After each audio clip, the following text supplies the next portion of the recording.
glad you're here for this important and powerful occasion. My name is Bob Meyers. I'm Senior Vice President of the Agudas Achim Congregation. We are here to dedicate this wall.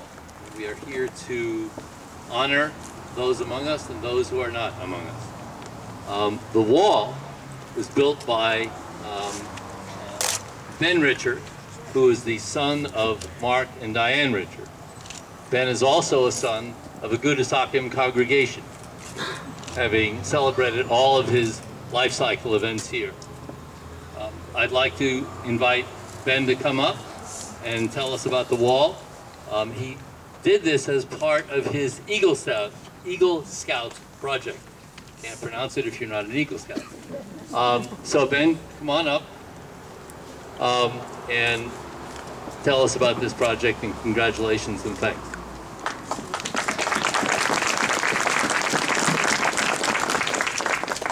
Thank you, Bob. First, let me say it is a great honor for me to have my Eagle Scout project dedicated to Charlene Schiff, an inspiration to us all.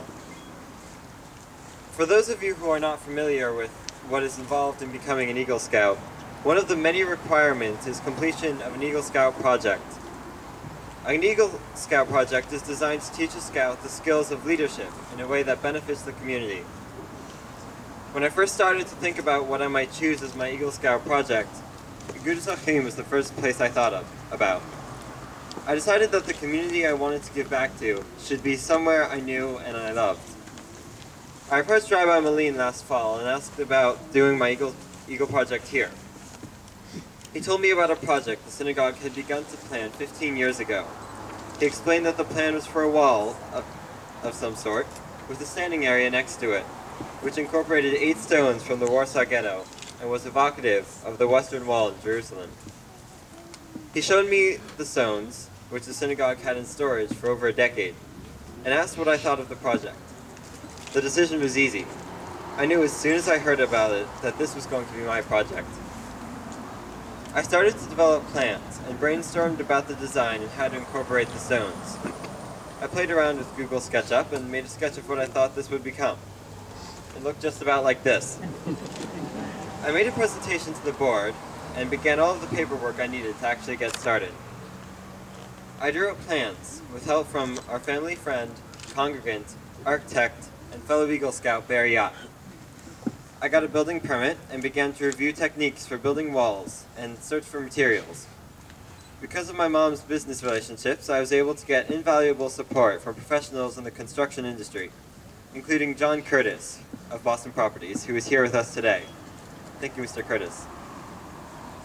We started digging in April with help from my troop, Troop 647, and members of the congregation.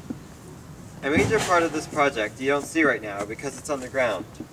It's amazing how challenging it is to dig 3 feet down in Virginia clay and stone, and then to have it filled back in with rainstorms week after week. I learned a lot about leading a team and managing a project, as well as a lot about masonry. By June, I was able to come out here and see what you see here now. On June 12th, my dad and I put the finishing touches on this addition to the Agudas Achim community. There are a lot of people I would like to thank. The Scouts and adult leaders of Troop 647, the members of the congregation who assisted with construction, and special thanks to Ed O'Neill of Jenko Masonry, Greg Goldner, stone artisan, Rabbi Moline for his inspiration, and my parents for all of their help and support for this project. Thank you.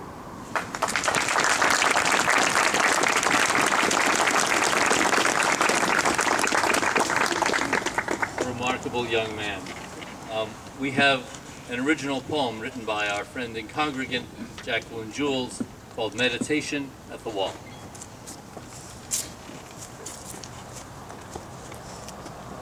From the beginning, we have sought the safety of walls to shield us from animals, enemies, the elements.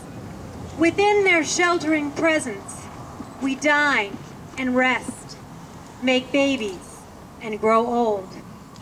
Giving thanks, we erect more walls and gather to worship.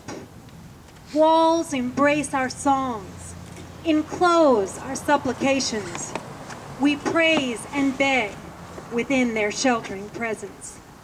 But walls alone do not sustain us. Even strong structures can crumble, leaving 1/4 of former elegance. Then memory supports us, enclosing our faith as we stand erect and pray.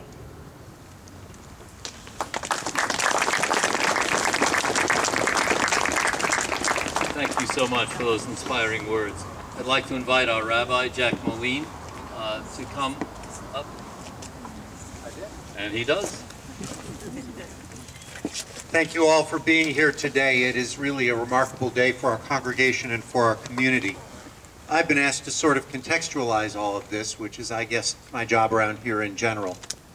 You know that, as Ben mentioned, the foundation on which this terrace rests includes 8 stones from the Warsaw Ghetto, stones that were walked by mostly people who are no more, people who perished in the murders and the tragedies that constituted our people's experience of the Second World War. And behind it rises an evocation of the symbol of our constant presence in the holy city of Jerusalem and our dependence on God's beneficence. The Kotel Ma'aravi, the western wall of the Temple Mount. When you come to stand on this terrace, as I hope each of you will, you'll see that you're able to stand where our ancestors stood as they walked through that ghetto, and you're able to put your hand on the wall that rises behind it. There is a very small gap between the stones and the walls, just as there's a very small gap in history between the tragic events of the Second World War and the miracle of the establishment of the State of Israel. We are instructed in our tradition to bless God for the evil that comes our way as well as for the good. And each night before we go to sleep, each evening in the evening prayer, we say, Baruch Adonai Bayom, Baruch Adonai Balayla. Blessed is God in the daytime and blessed is God in the nighttime.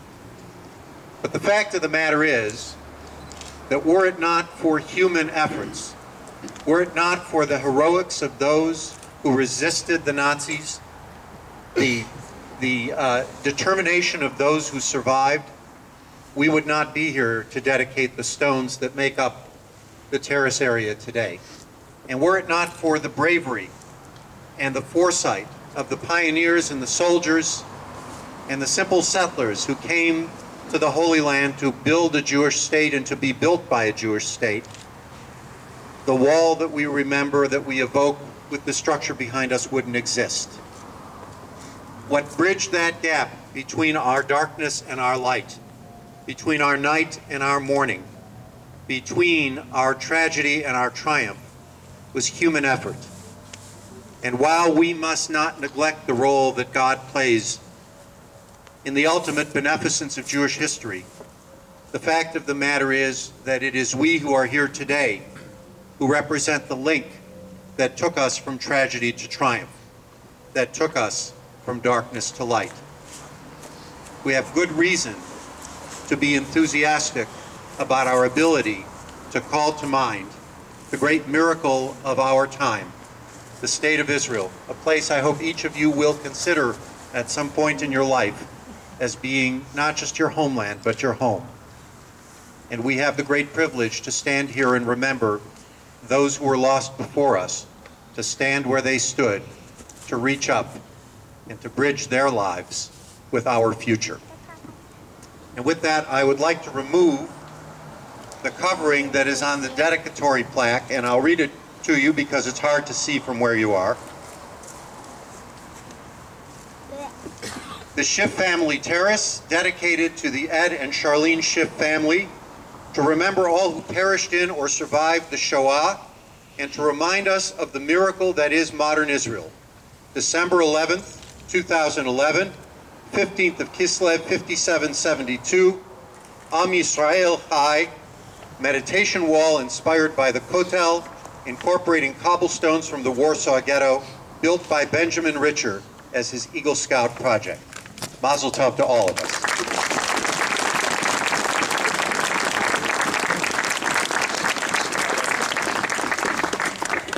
But wait, there's more. Please join me in acknowledging this occasion to God who has kept us in life, sustained us, and enabled us to be here at this moment. Baruch atah Adonai Eloheinu melech haolam, she'achiyanu v'kiyamanu v'hiyanu lazman hazeh. Thank you, Rabbi. I would like to invite our friend and beloved congregant, Charlene Schiff, to come and make a few remarks now.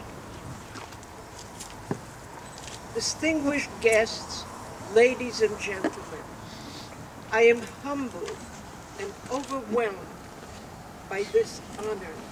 I accept it on behalf of my family here and my beloved Ed from above. Thank you everyone for coming. Some of my fellow survivors are here, and I appreciate it greatly. We rose from the ashes of the Holocaust. Many of us arrived here into this wonderful country to build a new productive life. We succeeded and became loyal citizens, contributing a positive way to our communities. Our children and grandchildren are being educated so that they may help to make this a better world in which to live. This wall resembles the Western Wall in Jerusalem and contains 8 cobblestones from the largest ghetto in Warsaw, Poland. I hope this wall will be used for the dual purpose it represents. It honors the memories of the millions who perished in the Holocaust only because they were Jews. And it is unique in its evocation of love for Israel. Building the wall was a team effort. The idea originated with our spiritual leader, Rabbi Jackie Moline. Then Ben Richer, a member of our congregation, decided to contribute to our synagogue by doing his Eagle Scout project here. And so the meditation wall became a reality.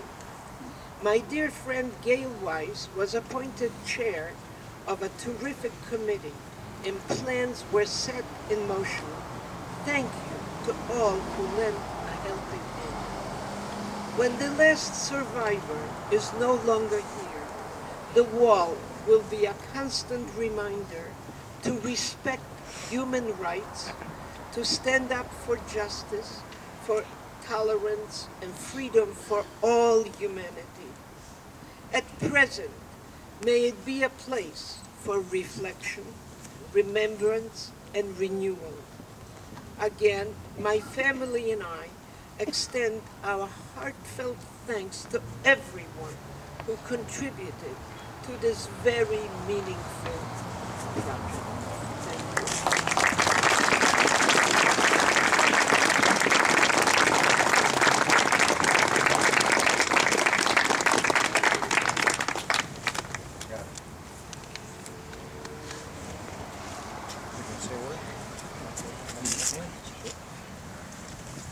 I'd like to invite Dr. Stephen Schiff to join us for a moment.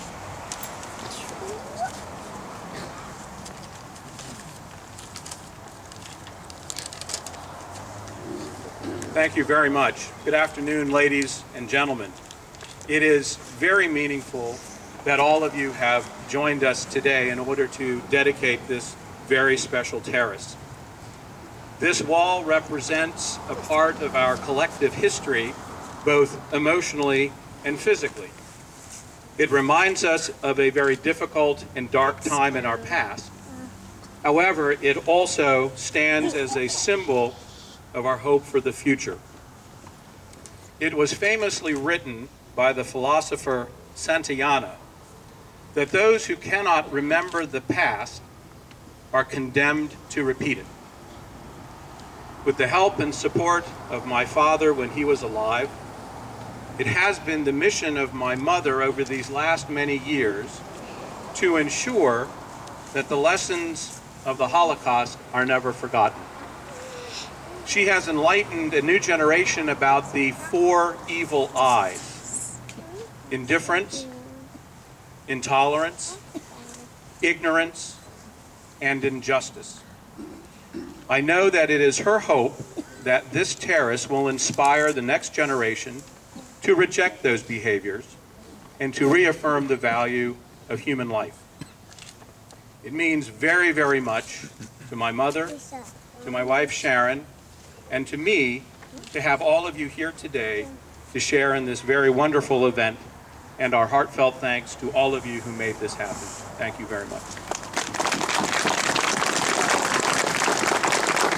Thank you, Dr. Schiff. I'd like to invite Witold Dzielski, the first secretary from the political section of the Embassy of Poland, to address us for a moment.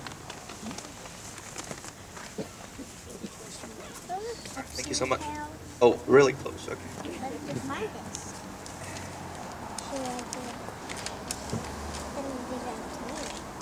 Ladies and gentlemen, thank you so much. Thank you so much for inviting me here. It's a great pleasure and honor to be here. Thank you, Rabbi Moline. Thank you, President Eisenberg. Thank you, Charlene. You've been a great friend of all of us, including the Polish embassy and me personally. And thank you, Mr. Richter. If it wasn't for you, we would not be gathering here. Yesterday I was wondering, what a bureaucrat is supposed to say at, let me just get rid of that. What a diplomat is supposed to say at such an event. It's, despite all the odds, it didn't take me much time. There are very many reasons. One of them, obviously, the historical one, a very painful one as well, mostly to the Jewish community, but also very painful to non-Jewish Polish community related to the German occupation of Poland. I will not discuss this. There are, people who did it before in a much better manner.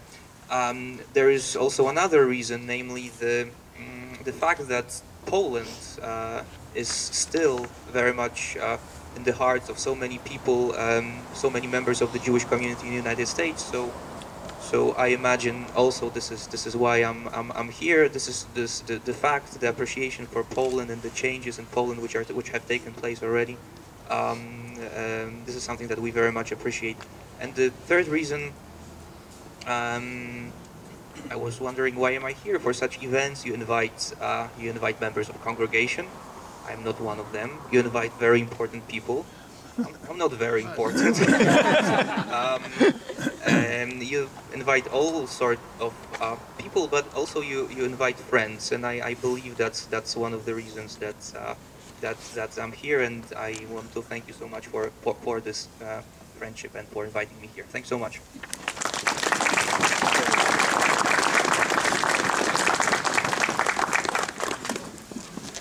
I'd like to invite Noam Katz, the Minister of Public Diplomacy for the Embassy of Israel. Thank you. It's my great honor and privilege to be here today. Very close to me. It is my honor and privilege to be here today. In Jewish thinking and tradition, the concept of memory has a unique value. Zachor. Zachor et Yom HaShabbat, remember the Sabbath day. Zachor et hayom hazeh asher hotzitechem mimitzrayim, remember this day in which you came out of Mitzrayim, Egypt, out of the house of bondage. Zachor et asher asa lecha Amalek, remember what Amalek did to thee. The command, Zachor, remember, is very different from Al Tishkach, do not forget. The concept of Zachor focuses on the present and on the future. It is active one, action-oriented. Memory and action are in the bedrock of Jewish identity. The past shapes the future. The memory is meant to help us to act more responsibly in order to build a better future and a better world. The Zachor concept is an expression of hope and humanism. Know where you come from and where you are going to. The Zachor is the force that allows us to look at the horrors of the past, and in particular the most devastating catastrophe that had befallen on the Jewish people in modern time, the Holocaust, and see that, to use the words of the famous historian, Israeli historian, Yehuda Bauer, it is our duty to see that the Holocaust will be a lesson and not a precedent. We have to defend our values of freedom, human rights, and tolerance. From the ashes of the Holocaust, the Jewish people were able to rise again, to see the rebirth of the Jewish state, strong and vivid Israel, to see that we were able to rebuild prosperous community lives, again in the diaspora. When we stand here, we should not forget the daily bravery of the people that perish and of the people that survived. We should not forget that this evil was defeated, and we should not forget all the people that contributed to that. The beautiful initiative, the Schiff Family Terrace, is a reflection of the concept of the whole. It includes the past, it includes the responsibility and commitment of the individual for a better society and life, and it sits in a place, in a synagogue, which best represents the human values of Jewish togetherness. On behalf of the Embassy of Israel, I congratulate you all. Thank you.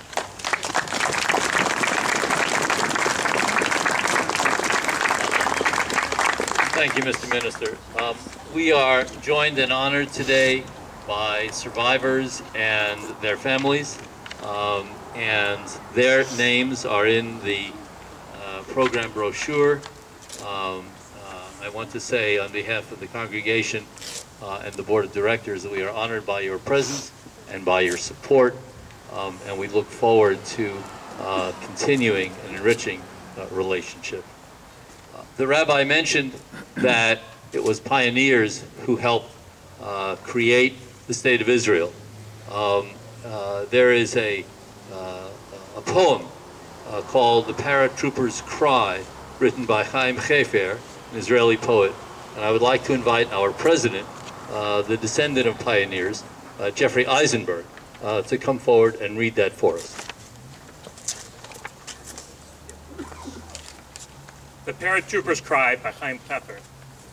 This wall has seen many prayers. This wall has seen many walls fall down. This wall has felt the hands of keening women and notes tucked between the stones. This wall has seen Rabbi Yehuda Halevi trampled before it. This wall has seen caesars rise and fall. But this wall had yet to see paratroopers cry. This wall has seen them tired and worn out. This wall has seen them wounded and bloody, running towards it with beating hearts, with roars and in silence, and jumping forward like madmen in the alleys of the old city. And they are covered with dust and have parched lips, and they whisper, "If I forget thee, if I forget thee, if I forget thee, O Jerusalem." And they are light as an eagle and strong as a lioness, and their tanks, the chariots of fire of Elijah the prophet. And they pass like thunder, and they pass in range, and they remember the thousands of horrible years, during which we did not even have a wall on which to shed our tears.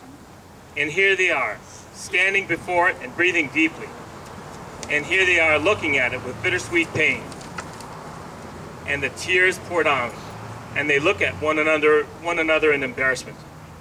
How did this happen, that paratroopers are crying? How did it happen that they touched a wall with such emotion?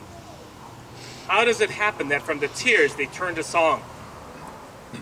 Perhaps it's because these boys who are 19 were born with the creation of the state. They are carrying 2,000 years on their shoulders.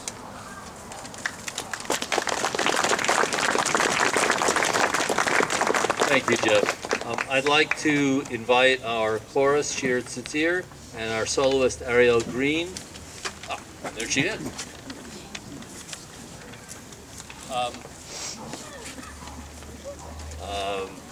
She's a soloist because she's going to sing, the chorus is going to sing, and you can sing. And the words to Yerushalayim Shel Zahav are on the back page of your program.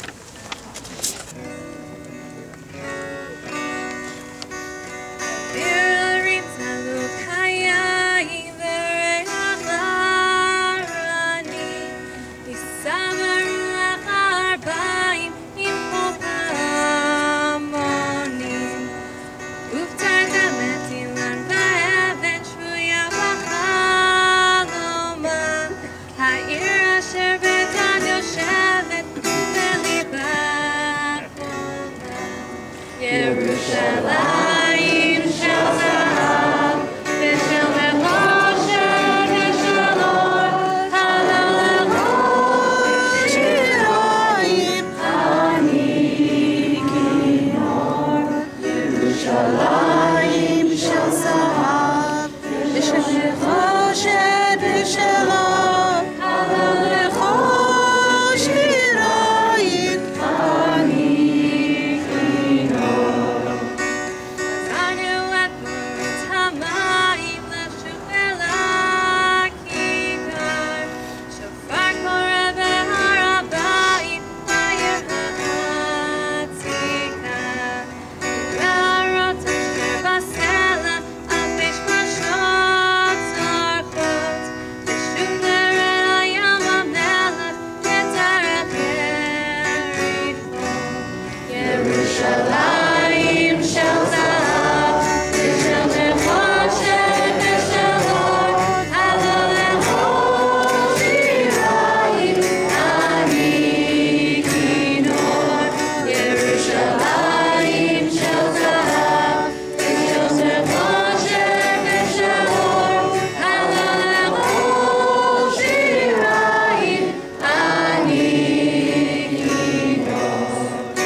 Ish metzoreh v'tashvatayim keneshikah